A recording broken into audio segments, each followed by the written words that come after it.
Welcome to the Finding the Magic podcast, where books come alive. I'm Tricia Copeland, a fiction author and host of this show. If you love books, finding great reads, and hearing about the story behind the story directly from the authors, this is the place for you. Whether you like fantasy, science fiction, dystopian, or romance titles, I think you'll find something to love in my playlist. Listen in to discover something magical about a book or two today. Welcome, Katie. Hi, thank you so much for having me. Well, thank you so much for being here today. We have Katie Anglehart, and hopefully I pronounced that correctly. And she is a YA fantasy author. She has 2 books so far in the Scroll series. I think that's correct, right? The Scottish Scrolls. Scottish Scrolls. So I can't wait. I'm a big YA fantasy lover, so I want to know all things your series. So where do you want to start? With The Wise One is the first book. So give us a little overview of the world, the characters, their challenges. Sure, yeah. My God, ask any author what your book is about, and just like that's the end of that. Okay, we'll start with the character then. Okay, I could do that. So main character's name is McKenna. So she's a 17-year-old, I guess normal in the sense, teenage, in the sense, the normal sense of the word, teenager. The book takes place in 1991, and she does have 2 dads. So back then, like, you feel kind of like an outcast, and you're looked at a little odd, like when you're not part of like a, once again, quote unquote, normal like family dynamic. So she's always felt kind of like she doesn't fit in, and not just because of that, just like herself as well. Like she has trouble connecting with people, always that sort of like outside looking in kind of person. Lots of introspection in the first book, and then she realizes from a nightmare she has on her 17th birthday of being burned at the stake that she has some powers that are like waiting to burst. So it's her journey of self-discovery, lots of nature magic, and like finding out who her birth mother is, and like her dad's lied to her about like what really went down and who her mother is. And so like there's that sort of discovery aspect, and it's about found family. She becomes best friends with like an unlikely counterpart. There's like a mysterious guy in the mix, though it's not romantic, but there's like a cute little subplot there. And she heads to Ireland and tries to find out who her mother is and who she really is. So there's a lot of folklore inspired stuff in the magic as well. I don't know if I did that. I am just getting goosebumps hearing you talk about that, because my series has a very similar character, although she's a vampire witch hybrid, and she doesn't know who her father is, and she's never met her father or seen her father. Her mother won't tell her who he is, although all she knows is he's a witch because her mother's a vampire by default. But she has the same type of challenge. Like, she doesn't fit in. She's in human high school, and she has to pretend to be normal. And Right. then, really finding yourself. Where do you fit? Where do you belong? And then there's this huge curse. The secret. Okay, yes, there's a prophecy in mind. So there's always those bigger, the bigger challenge, right? Ahead. I'm loving it. I love yours too, and I like that. So that's YA as well. Right. Yes, she's exactly 17 when we start the story too. So I'm like, okay, we're twinning on our books here, and I have to read your book. Me too. They need to be on shelves together, like on a shelf together. But I just love that that's the self-discovery theme, like is so like prevalent in these books, and I think it's so nice that we maintain that like air of innocence of it, because now YA is such a big category. And sometimes it feels a lot older. So I love the sound of yours. It really does sound like a teenager discovering herself, which is really nice. Yeah, fun. Okay, so and you said this had, well, it's called the Scottish Scrolls. So what's the connection to Scottish Scrolls? Right. So yes, the first book, I know I said takes place in Ireland, but there's already a tie-in with Scotland in the first one, and then the second one takes place fully in Scotland. But the Scottish Scrolls are like this ancient. It's like tied to an ancient prophecy, and I can't say more than that. But the person who wrote it is like tied to McKenna, the main character, and I can't say more. Yeah. But like, let's just say there's like past life themes involved in the book, and and like thinking you're one thing and end up being something else. And well, this is hard to say without spoiling, but yeah. Well, fun. That sounds super. Yeah. And I totally get you don't want to spoil things for Yeah. the readers who are going to discover everything in your book. So where did the inspiration come from for this book and this idea of the prophecy and It's like one thing kind of led to another, but I did know I've always wanted to go to Scotland and Ireland. So while I was doing my master's in creative writing, I had also just gotten married, and we decided for the honeymoon we're going to go to Ireland and Scotland. And I kind of knew, I was like, as I'm writing this book, this is where it's taking place. I just knew I would fall in love with it. And I knew they were like bucket list places, like I had to go. Also, just like really, I'm just like really fascinated by the culture and folklore. And anyway, and then of course, seeing television, the scenery is just going to be stunning. So we went, and I was like just like taking notes like a mad person and researching and talking to locals. Took lots of notes, and then I went back to Scotland another 2 times. So I've been to Scotland 3 times. So it's just kind of, I don't know. The inspiration comes a lot from the landscape for sure, and the folklore I've learned, and just like the wonderful, wonderful people. And the rest, like the plot. I mean, I've always been like into witchy stuff, like from a young age, reading pretty much everything I could about witches and spells, even like just the history of witchcraft, and like all the terrible things that women have undergone. And like that's also a huge theme in my book. Like we talk about figures, like historical figures. Like I used real names that, you know, that were, for instance, someone who was burned at the stake in 14th century Ireland, that sort of thing. So it's all like tied together. I just like kind of saw all the things I loved in one story, and I just put them together. I don't know if that makes sense. No, it sounds amazing. It sounds like you did so much research for this book too. Is that your ancestry or your heritage, or you just fell in love with it?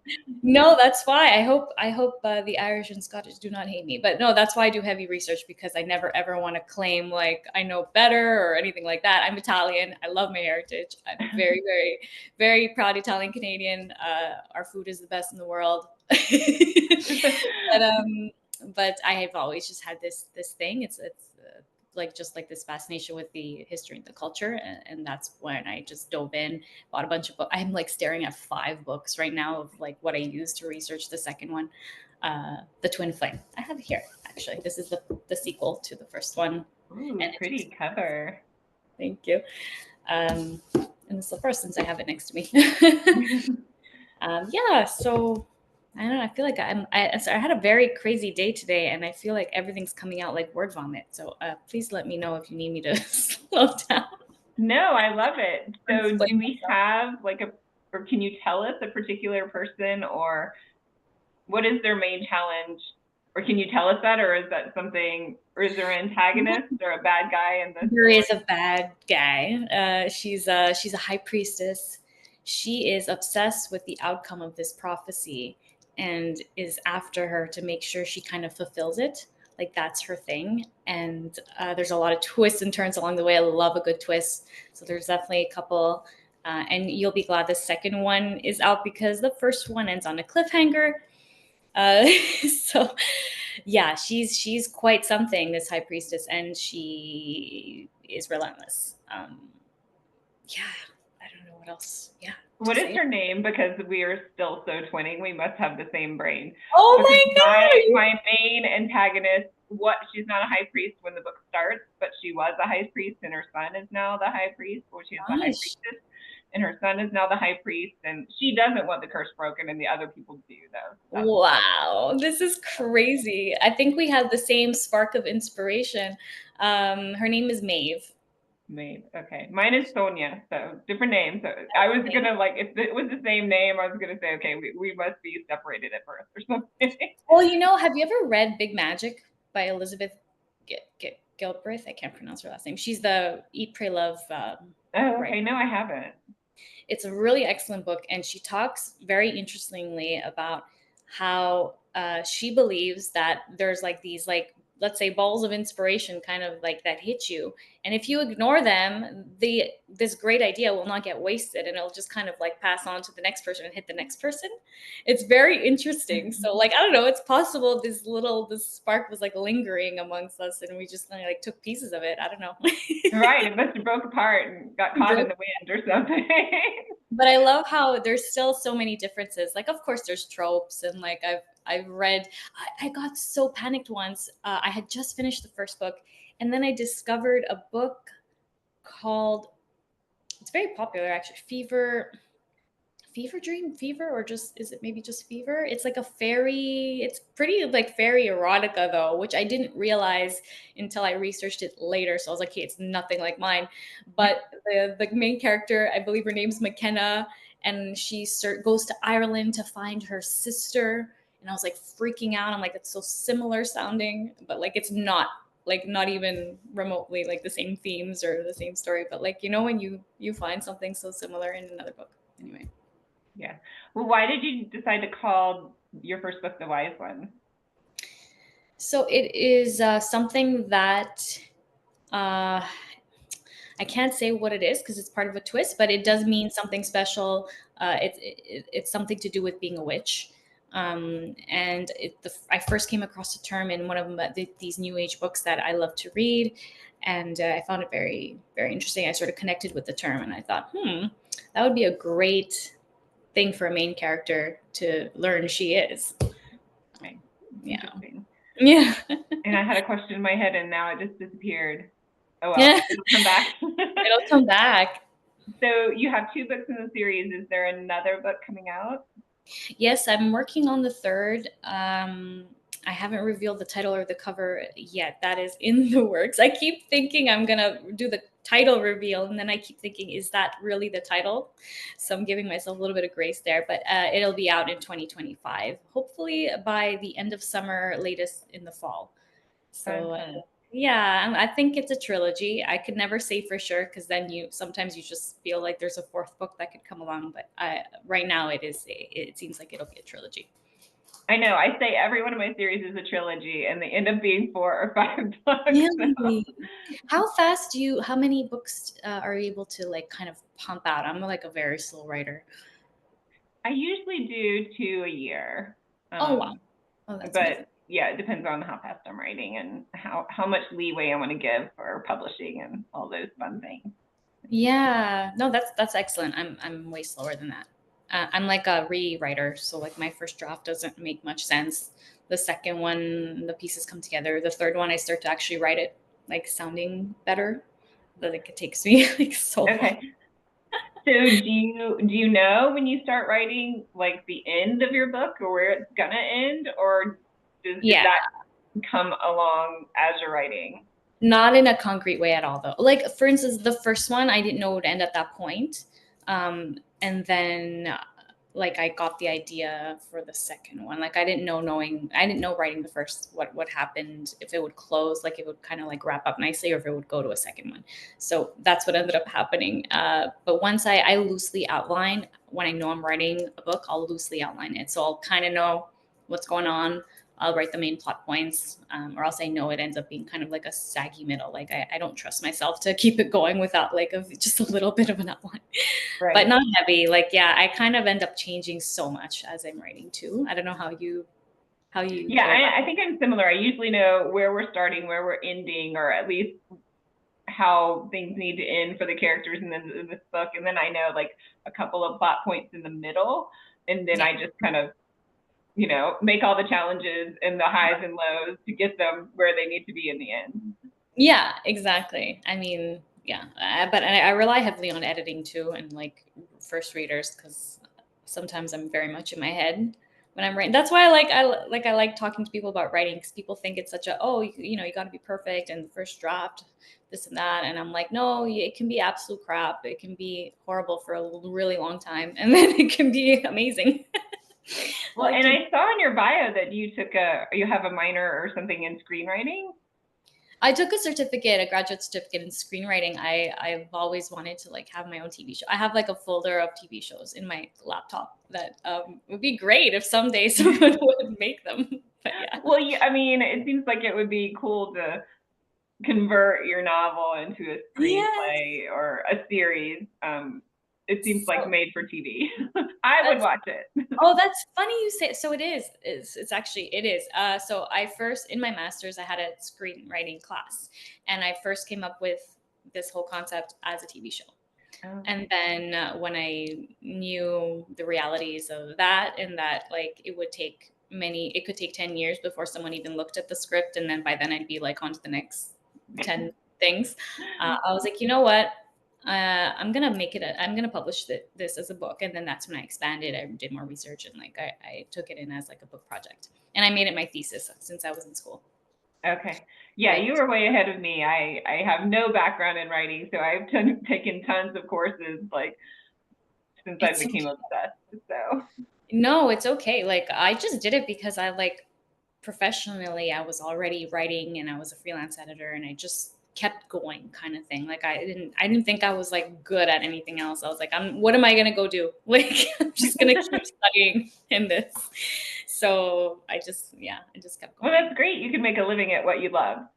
Yeah, but sometimes you're doing like a lot of my work was marketing, and it's like it's not the best working for an agency. It's like a whole other thing, and it could make you hate writing too, like depending. So like it's a lot of fun a lot of the time, but it could be super stressful, and you're writing things you don't care about. So there's definitely the good and the bad that comes with. And so, are you self-published or are you published by a publisher? I self-published. I did not go traditional. I didn't even like query. I didn't do the agent thing. I kind of, when I knew I was going to make it my thesis, I was so, I was so like focused on getting it like I was so excited about it. And I was like, there's no way I'm going to spend kind of like the screenwriting thing, like a years sending this out, because I get really especially the rejection thing. Like I get really discouraged. So I knew it came with, I knew rejection comes with like all of this, like the publishing industry. So I said, I think it's gonna die if I do this. If I go this route, I'll just like publish it myself so that it comes alive. Like I really wanted it to be out in the world. Like I couldn't shake the feeling that no, this isn't the book for me to send out. I'm like, momentum is here, so let's ride the momentum. But That's I would awesome. consider going traditional some other time. Yeah. Well, I can imagine though, I mean, if it was your thesis, you had feedback on the plot and the characters from your professors, from your classes. She'd been Maybe following me for like 3 years. Yeah, exactly. wow. So yeah, that I'm sure that really helped shape the book and get it, the best it could be too. 100%. The number of times I've called my thesis supervisor crying. I'm like, I can't write this book. Like the first time you ever write a book is like shocking. Like you're so with yourself. You're sitting in your thoughts. You're forced to finish it. You're forced to do as good a job. You're forced to look at the results. It's like such a psychological, like it's a crazy thing that happens that I was not ready for. Thank God I had someone the first time around. Honestly, I needed it. I really needed the supervision. But now it's like, okay, did the second one myself, and like did the third. I'm still slow, but That's awesome. Everybody has their own like everyone system does. and what works for them. And I Yeah. just remember the question I had. So it's Oh, kind of jumping backwards, but why did you choose 1991 to set? Is that significant or? because so for a few reasons, and my supervisor said the same thing. She said, I don't get it. She said, why? She said, don't do it in the past, do it now. And I said, no, I don't feel a connection to the now. I really don't. Like the cell phones, the tech, the nose in the screens, and I'm like, it's not about that. When you're writing from a teenager's perspective, you can't not work that in. So that was one of the main things. I was like, I don't want cell phones. I want her to like look inside encyclopedias. That is how she will find answers. I want her to like no MapQuest, back then MapQuest, no Google Maps, no like just like getting out into the world and just finding your way and talking to people. So that was a big thing for me. I'm like, it has to feel like, yeah, like it's not a technological kind of world. And then it ended up working out as I was developing it, because future events, which are now present events, affect the storyline too. So it's like there's a lot of messaging around environmentalism and stuff. So I thought the 90s were a really interesting time because it was like a turning point. And it's like you're conscious of what's going on sort of slowly, and you're understanding like global climate change. And if I were to write that now, it's like, okay, passe, we know that we're killing our planet already. Like, it's like, what's the point? Like, it's kind of like a bit of a tone shift. Whereas there, it's like, wait a minute, something's going on. We need to pay attention to this. And I just wanted to be in that like headspace. Yeah, I don't know. There's a few reasons. Well, no, that's a great way to frame it. Yeah, it kind of makes me think of like L.J. Smith's Vampire Diaries. And when she first wrote them, it was kind of, it was like 25 years, maybe 30 years ago when she wrote the books. And if you read the books, like there's hardly any technology in them at all. But then, of course, the series is updated and, they have technology. But yeah, so I got around that in my series by making it dangerous for them to communicate via cell phone, because it could be traced, or like in the first book, the character's like trying to hide everything from her mother, and her mother has access to her phone, so she's not going to put anything on her phone, right? Yeah. So I kind of got around that way. That's so good. Yeah, I think it's a reader, like a, what do you call it? Kind of a guilty pleasure. Like, yeah, we're also used to our phones, but don't you love when you read a book where technology like doesn't exist? Isn't it like the best? that is. Yeah, and I guess like for me too, like all the witch stuff was all written down. They would never put it online because then the humans would find out there would be witches. So they have to go through and research all the witch histories and things like that. There you go. I love that. Yeah. So talk to me. I mean, we talked a little bit before we started recording about your idea of magic and witches. Can you tell me a little bit more about that? I was thinking of going into that too, and I'm like, how do I do this? But you nailed it. So I like what we were chatting about before. Like, I really like to see magic as something that's just all around us, and it's in nature. That's why I love reading authors like Scott Cunningham, who he called himself a witch, but it's very practical and like realistic. Like, we're talking about energy and in the trees, and like, like giving an intention away and like into a stream, and then looking at it wash away, like some stuff that makes a lot of sense to me. So that's the kind of magic I believe in: the intention setting, connection with what's around you, and like the empathy we have for other people. Like, pay attention to that, like your intuition. That is very, very magical, and we just like learn to like put in a box, lock it away a lot of the time. That's the sort of thing, that I like to work. Yeah. That's so great. Yeah, my heart is like full now, because that's exactly how I feel about magic, and sort of like manifesting and putting your kindness out into the world and having it come back, and being in nature and seeing the amazingness of our natural surroundings. So I call that being a witch. Like, so witches are not necessarily Wiccans. Like, Wicca is a religion, or like a very faith-based, like it has its own rules kind of thing. So a witch can be a general term, and I think we're still trying to like decipher what that is. So I like to try to say, like, you're probably a witch and you don't know it. Like, a witch is conscious of all these things and conscious of like who you are, like you as a soul, and you as like coming to make change, and coming to like just like in touch with your spiritual side. I think that's very witchy, like loving herbs and like using them in every day, without even like the way you spice your food, like the feeling you get when you put some rosemary in something. I swear it changes my mood. I throw some rosemary in like a dish, and I just like, I don't know, just like I feel it. Like, I don't even know what it does. I just know it does something great. And I think that's being a witch too. So Yeah, I like the idea of tying mysticism with everyday, and I try to make that the magic in the book too, with a bit of more exaggeration, of course, and more like actionable magic because it's a lot of fun. Right. Yes, you can see it and see why it's manifesting. Yeah. Yeah. So I think of being a witch in magic as a spiritual connection, definitely with people Yeah, and with nature and your surroundings and maybe your heritage and your future and things yeah. like that. So Well that's said.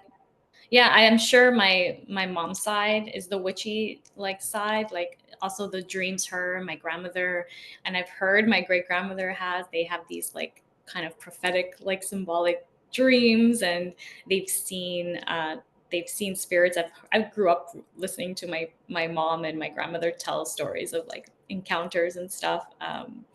I've had them, I blocked them, I was too scared, so now I don't see anything anymore. Well, yeah, I believe in all sorts of magic. that's interesting. Yeah, I hadn't thought about that as far as thinking about like who in my family is really. I mean, my parents are very spiritually religious, religiously spiritual, I guess. Okay. But my grandmother was talked in tongues, and she had all Oh, these dreams. wow. And every time I went to church with her, it was just like mesmerizing to me that people in the congregation would just start talking in tongues, and then somebody else would translate what they said. It was just very amazing. Wow, that is very fascinating. I could almost see that like in a scene unfolding. Put that in there. I just started incorporating some tarot cards in my books too. So Yes, I have like literally. So there's witchy shelf behind me. Oh, I don't know. It's like a lineup of tarot cards on the top shelf. Those are all my weird books. I call them my weird books. this is so much fun. So tell everyone where we can find you, where your books are sold, and how we can keep up to date with what's going on. Absolutely. My website is ktanglehart.com. You can subscribe to my newsletter. You can check out what I write. I just started a Substack, so if you're on there, KT Anglehart. And you can buy my books wherever you get your books online at whatever your favorite bookstore is. Of course, Amazon is great because everyone loves to send every author loves to send people there because it helps boost their ranking, right? So if you have to choose, sure, that's a great place to buy my books. And yeah, I really like talking to readers. So get in touch with me. Instagram too, KT_Anglehart. Yeah, uh, come find me. Well, fun. Yes, KT Anglehart, the wise ones at ktanglehart.com, right? Is that what you just said? Oh, my website is ktanglehart.com. Yes, yes. Right. And so we'll have all your links with the description in the podcast. And thank you so much for being here. Thanks. I can't wait to dive into your books because they really, really, really sound like the perfect paranormal getaway that I need so badly. So Yeah, that's going to be my one click as soon as this is finished. So we will circle back and then we can compare again. awesome. Well, thank you again. Take care. Bye. Thank you. I hope you enjoyed this episode of the Finding the Magic podcast. I'm your host, author and podcaster Tricia Copeland, and I love getting behind the scenes. If you like the podcast, make sure to subscribe and stop in each week to discover new authors and books. Thanks for listening, and until next time, keep finding the magic.